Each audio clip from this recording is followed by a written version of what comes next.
Hello, Trà Vinh xin chào các bạn. Hôm nay thì mình chia sẻ cái món bánh bột lọc ngon nè.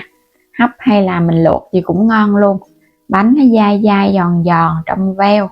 Kết hợp bên trong là nhân thịt củ, lạ miệng mà không có bị ngán. Thì bây giờ mời các bạn mình cùng vào bếp thực hiện luôn ha. 300g bột năng là 2 chén thì mình cho hết vào trong thau. Các bạn thêm vào đây 1 muỗng cà phê muối nữa nha. Mình sẽ trộn sơ lên cái cho bột năng và muối nó đều với nhau trước cái ha. Rồi bên đó thì các bạn cứ bắt ấm nước sôi.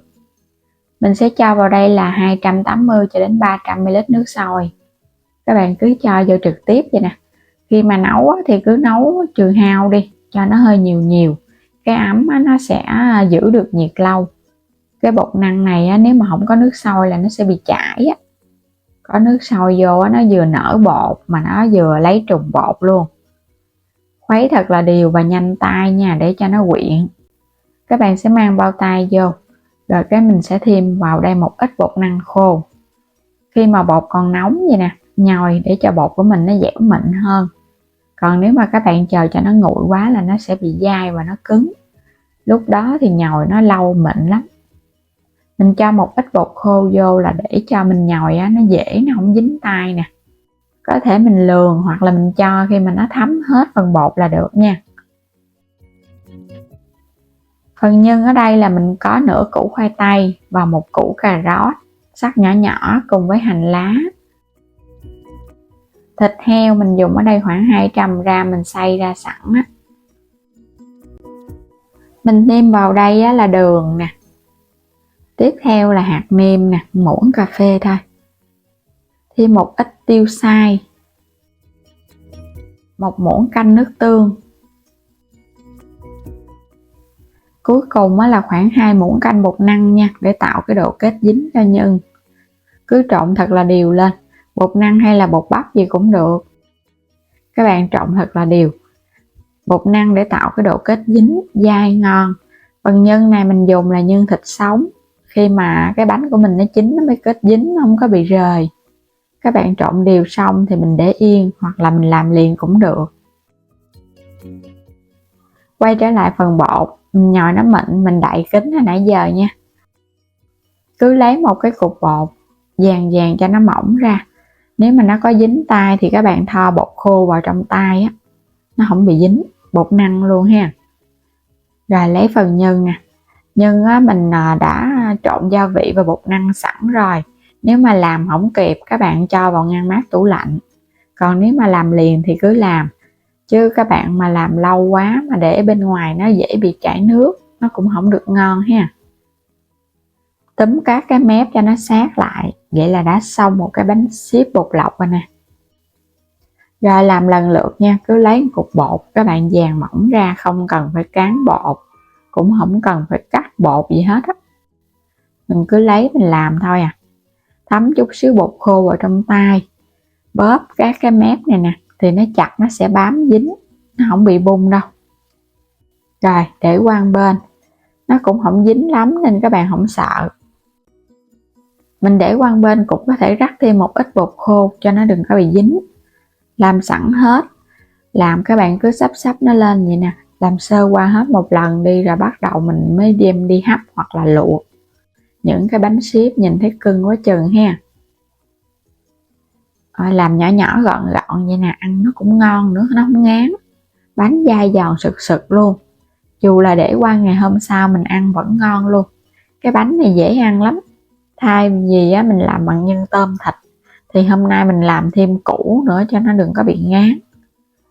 Hoặc là nếu mà các bạn làm nhiều mà muốn bảo quản mình cứ phủ thêm bột năng khô vô rồi cái cho vào trong hộp hoặc là cái túi để vào ngăn đông, khi nào ăn đem ra mình luộc luôn, không cần rã đông nha.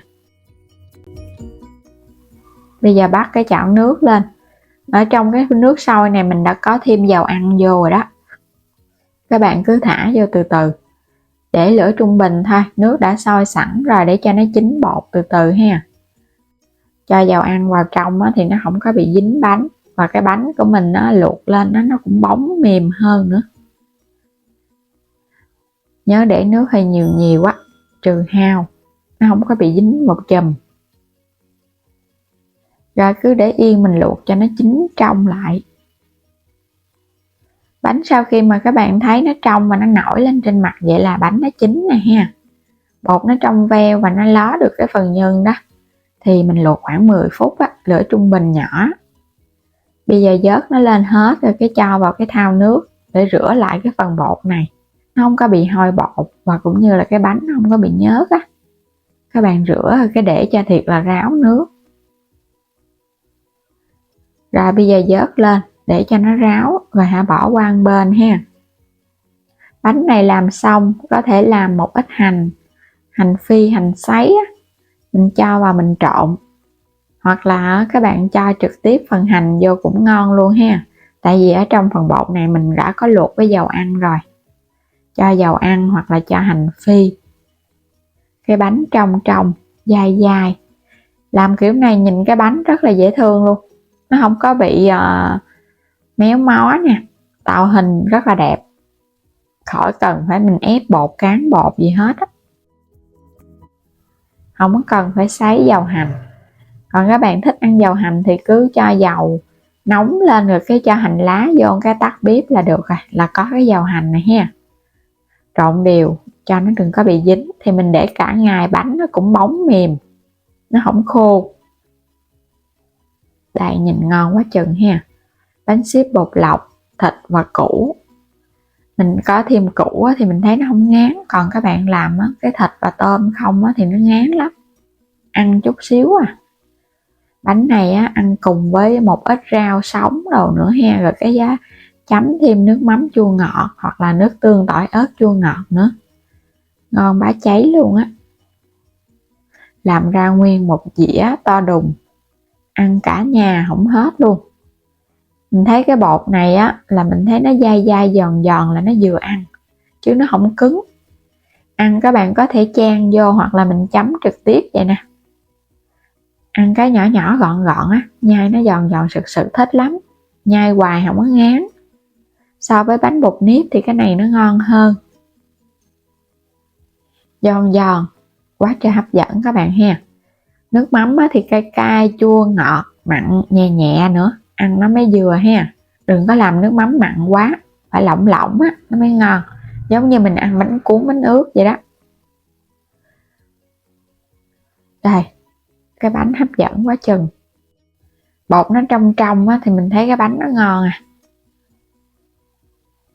Bánh này các bạn cứ để yên vậy nha, mình ăn cả ngày luôn cũng ngon luôn. Còn nếu qua ngày hôm sau thì mình thấy nó sẽ hơi khô chút xíu. Muốn ngon hơn thì các bạn hấp nóng lại là ngon.